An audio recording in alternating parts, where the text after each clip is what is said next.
Hola hermanos, después de mi vídeo sobre la hispanidad he recibido varios comentarios diciéndome que había olvidado poner en el mapa de la hispanidad el Sáhara Occidental y también que no lo mencionaba como territorio hispano. Os comenté que no fue un olvido ni un error de mi parte, sino que no lo puso conscientemente. Considero que el Sáhara Occidental no es hispano. Os invito a seguir la reflexión que me llevó a esta afirmación. Veremos en este vídeo si el Sáhara Occidental es español, o si es marroquí, o por lo contrario, si es una nación independiente. Pero antes de arrancar nuestra investigación, recuerda que si te gusta mi trabajo, dale a me gusta, comparte el vídeo en tus redes sociales y suscríbete al canal.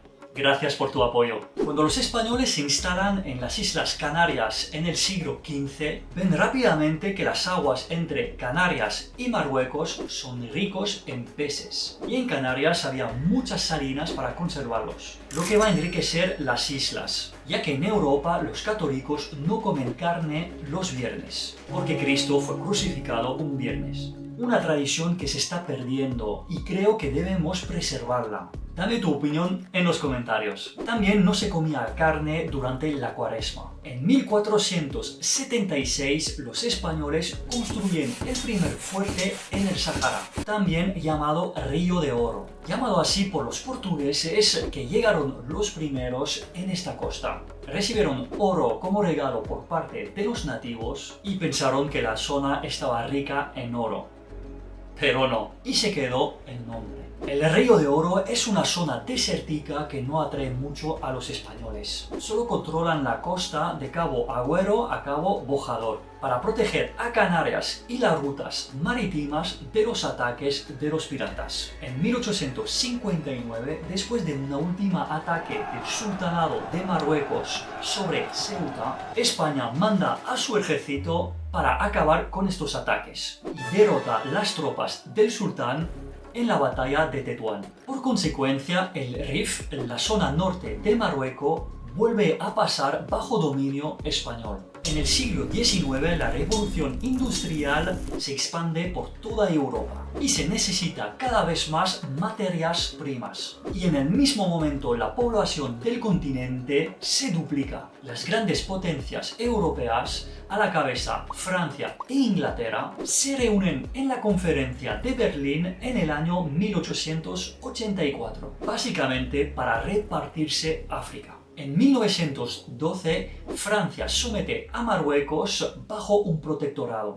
y España no está muy contenta con la actuación de Francia. Para apaciguar la relación entre ambos países, Francia redibuja las fronteras y cede el Río de Oro a España. Pero es solo en 1934 que España se interesa realmente en el Río de Oro, gracias al descubrimiento de una gran mina de fosfato, muy útil en la agricultura. Después de la Segunda Guerra Mundial explota varios movimientos independentistas, apoyados por Estados Unidos y la Unión Soviética, que querían acabar con los grandes imperios coloniales francés e inglés. Habíamos cambiado de época. Estábamos en la Guerra Fría. Franco, para apaciguar los movimientos independentistas, da la nacionalidad española a los saharauis, pero ellos no se conforman. En 1956, Francia se retira de Marruecos. Enseguida, España reconoce el nuevo país y devuelve el Rif. En 1958, Marruecos ataca el Sáhara español y fracasa. España sale victoriosa. En 1966, la ONU pide la descolonización y la organización de un referéndum de autodeterminación. España cede Ifni a Marruecos, pero guarda el control del Sáhara. En 1973, el Frente Polisario es creado y empieza una lucha de guerrilla contra España, con el objetivo de la construcción de una nación saharaui independiente. En 1974, España dice que va a organizar un referéndum en el Sáhara. El rey de Marruecos, Hassan II, se opone, alegando que el Sáhara es marroquí. El 6 de noviembre de 1975, el rey de Marruecos, Hassan II, organiza la Marcha Verde, compuesto mayoritariamente de civil, pero había dentro 25.000 militares. 350.000 marroquíes cruzan la frontera y durante 3 días se adentran 15 kilómetros. Esta marcha es visto por el nacionalismo marroquí como el hecho que hizo que España se retirara del Sahara, pero nada más lejos de la verdad.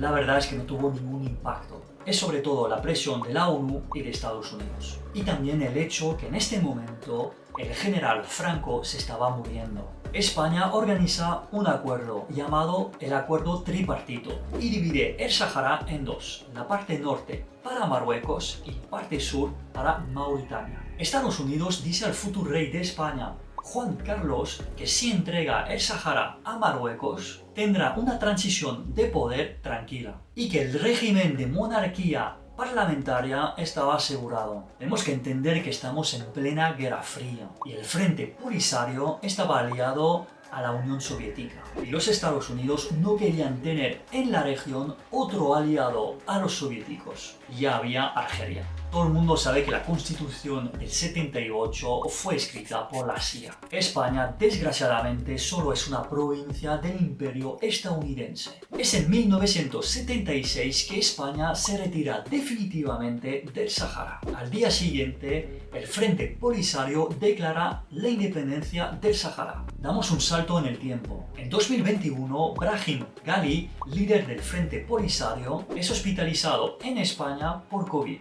Como represalias, Marruecos abre la frontera entre Ceuta y Marruecos y deja pasar a miles de migrantes. Es una tragedia humanitaria, pero a las autoridades árabes de Marruecos no le importan los seres humanos, solo les interesa mantener su poder.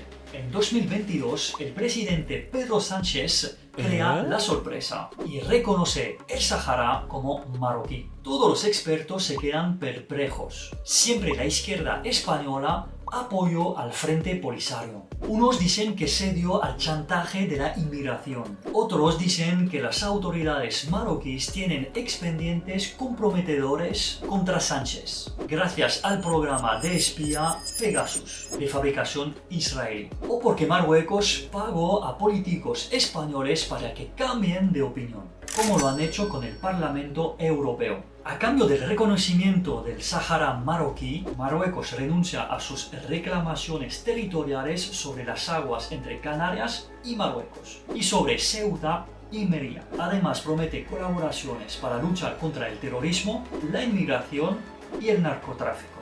Yo personalmente creo que sigue simplemente las órdenes de Washington. En 2020, el presidente de Estados Unidos, Donald Trump, reconoció la soberanía marroquí sobre el Sahara. A cambio, Marruecos debe firmar un acuerdo de normalización con Israel, conocido como los Acuerdos de Abraham. Marruecos pide la soberanía sobre el Sahara, pero sus reivindicaciones son legítimas. Antes de todo, decir que Marruecos es un imperio milenario y los mapas de sus dinastías lo demuestran. Lo que también demuestra es que el Sahara occidental siempre estaba bajo su control. Es la tesis que defienden los nacionalistas marroquíes, la del Gran Marruecos. Sus fronteras sur iba hasta el río Senegal, al sureste iría hasta Tombuctú y al este hasta Inshallah en la actual Argelia. También soñan con conquistar Ceuta y Melilla. Ahí tengo que pararlos. Ceuta y Melilla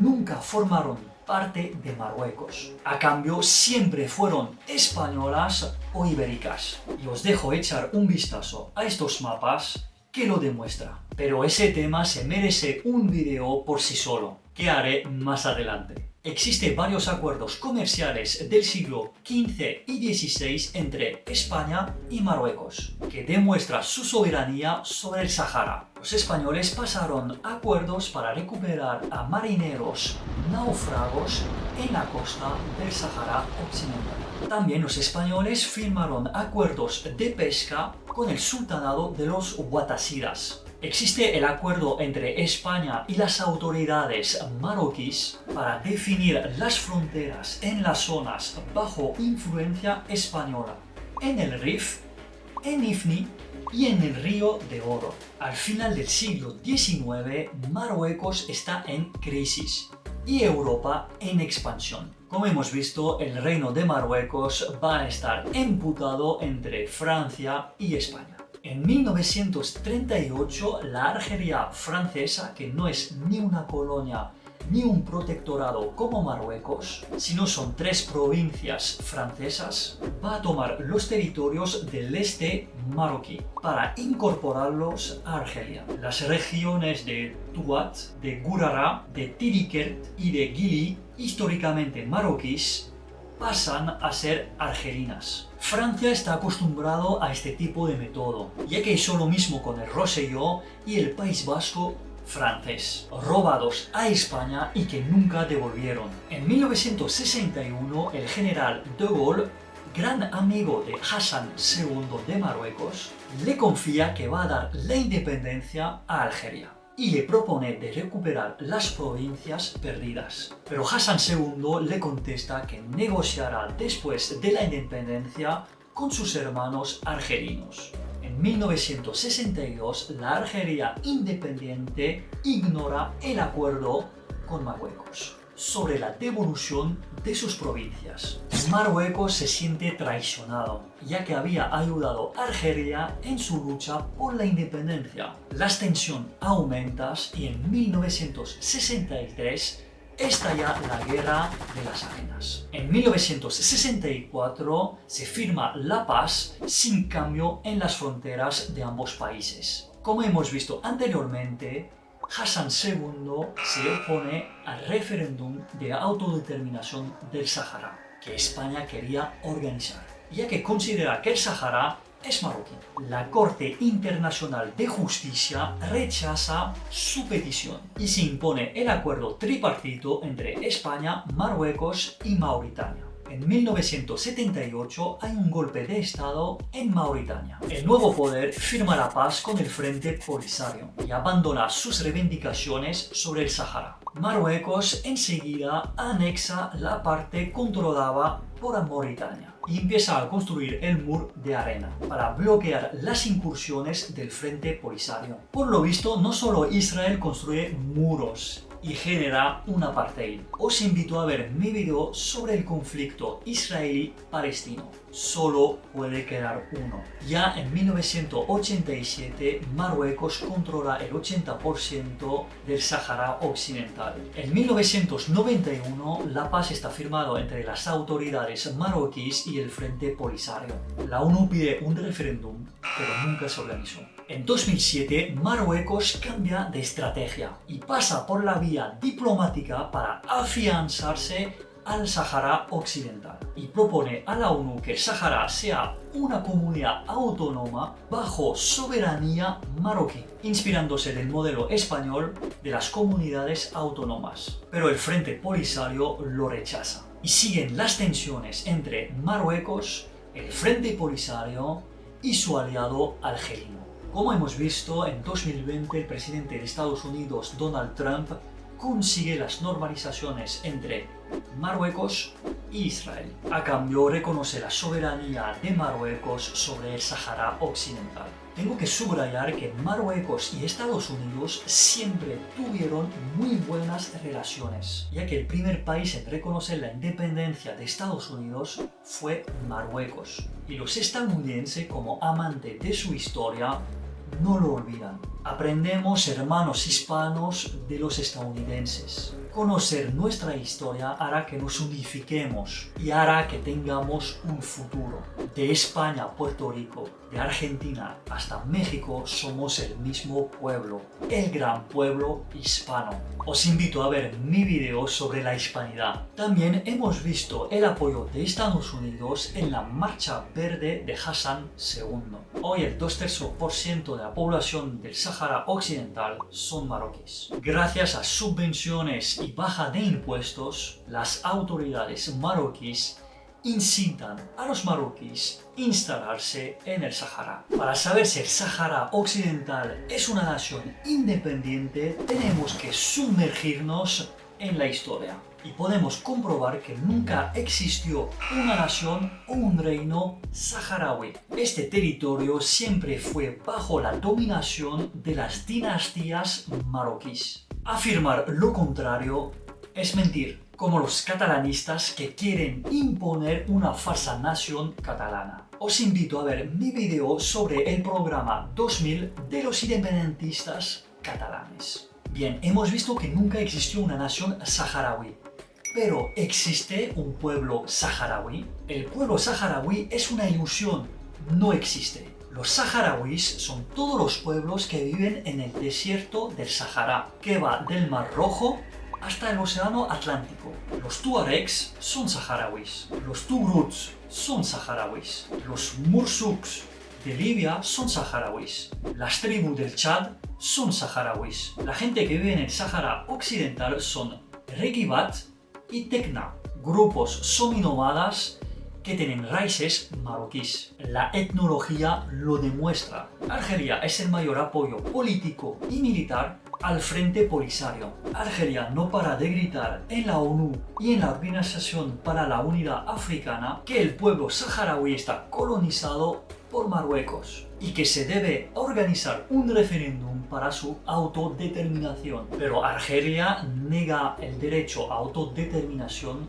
de los bereberes kabil. ¿Y por qué Argelia apoya tanto al Frente Polisario? Porque Argelia, como dice Bernard Lugan, tiene una pequeña cabeza sobre el Mediterráneo y un gran vientre que es el Sahara. Si se pone un submarino o un portaaviones en el estrecho de Gibraltar, se bloquea el transporte por completo. Y a la diferencia de Marruecos, Argelia no tiene una fachada atlántica. Por eso quieren un Sahara Occidental independiente de Marruecos, su enemigo histórico, para tener una salida al Océano Atlántico por exportar sus materias primas como el gas o el petróleo. Rusia tiene el mismo problema con el estrecho de los Dardanelos. Por eso se alegra tanto del calentamiento global y que el hielo de los polos se derriten, porque en un futuro muy cercano le dará una ventaja estratégica comercial y militar con la ruta del paso noreste. Es en 1920 que algunos políticos franceses habían hecho la propuesta de apoderarse de un corredor al sur de Agadir, entre el protectorado francés y el Río de Oro español, para que la Argelia francesa tuviera una puerta de salida al Océano Atlántico. El general Lyoté, a cargo del protectorado francés de Marruecos, se opuso firmemente y consiguió bloquearlo, explicando a las autoridades francesas que con este proyecto se iba a desatar una guerra entre marroquíes y argelinos. La Argelia de hoy es una heredera de este proyecto. Argelia, un país construido por franceses que no tiene historia, frente a Marruecos, un imperio milenario. En realidad es la geografía que explica mejor este conflicto. Para concluir, creo haber demostrado que el Sahara Occidental no es un territorio hispano. Sus habitantes son de religión musulmana y de cultura árabe berebere. Los hispanos somos católicos y recordar que una cultura es todo lo que se suma a una religión. Nuestra cultura hispana ya incorpora a lo mejor de la cultura berebere. España no tuvo más intereses en el Sahara que proteger a Canarias. No intentó replicarse con iglesias magníficas o arquitectura como lo hizo en América o en Filipinas, por ejemplo. Del punto de vista histórico, no hay debate. El Sahara Occidental nunca fue una nación o un reino independiente, a pesar que sigue en la lista de la ONU de los territorios pendientes de descolonización. Hay los hechos históricos y la ideología. Los que defienden un Sahara Occidental independiente solo tienen como argumento la autodeterminación de los pueblos. Y como hemos visto, no existe el pueblo saharaui. En definitiva, el Sahara es marroquí, como Gibraltar es español y como Ceuta y Melilla son españolas. Os invito a ver mi video sobre el Gibraltar español. La verdad es la verdad, a pesar que algunos intentan deformarla. Como dice nuestro Señor y Salvador Jesucristo, la verdad os hará libre. El problema de Marruecos es que fue ocupado por dos países diferentes, España y Francia. Si hubiera sido ocupado por un solo país, hoy no habría debate sobre el Sáhara. La resolución de la ONU 1514 es clara como el agua. Un país desmembrado por la colonización debe recuperar sus fronteras precolonial. No caemos en la leyenda negra y en la propaganda de los enemigos de Marruecos, como Argelia, su mayor enemigo. Como españoles ya la sufrimos bastante. Y a todos los que pueden pensar que soy sometido a Marruecos, como nuestros políticos españoles corruptos, decirle que no, por supuesto que no. Pero nunca me haré el altavoz de una mentira. Para hacer este video he usado el método de tesis, antítesis y síntesis. Y mi conclusión es que el Sáhara es marroquí. Ahora bien, el mundo es un pulso constante entre naciones y Marruecos es adversario de España. Como decía el general de Gaulle, un país no tiene amigos, solo intereses. Frente a las presiones que nos manda Marruecos con la inmigración, el narcotráfico, el espionaje y los sobornos a nuestros políticos, podemos devolver los golpes no con mentira como el Sáhara Occidental, sino con verdades. El 70% de los marroquíes son bereberes, un pueblo que a lo largo de la historia fue discriminado por el invasor árabe. España debería apoyar a todas las asociaciones Amasik que luchan para defender y promocionar la cultura Amasik, el idioma Amasik y la gran historia de los Amasik. Apoyamos los que defienden los derechos de los Amasik y por supuesto a los que quieren evangelizar a los bereberes, a los que les recuerdan que antes de la invasión islámica eran cristianos, que los árabes y su profeta regresan a Arabia. España debe posicionarse entre los dos enemigos mortales que son Marruecos y Argelia para servir de árbitro y aprovecharse del gas barato argelino y de las concesiones en tema de inmigración y de narcotráfico que pueden ceder Marruecos. Deja en los comentarios tus ideas de presión que puede ejercer España a Marruecos, pero por eso deberíamos tener una clase política española patriótica, hispanista y católica, con una visión geopolítica a largo plazo. Recemos y actuemos para que un día sea realidad. Ave María.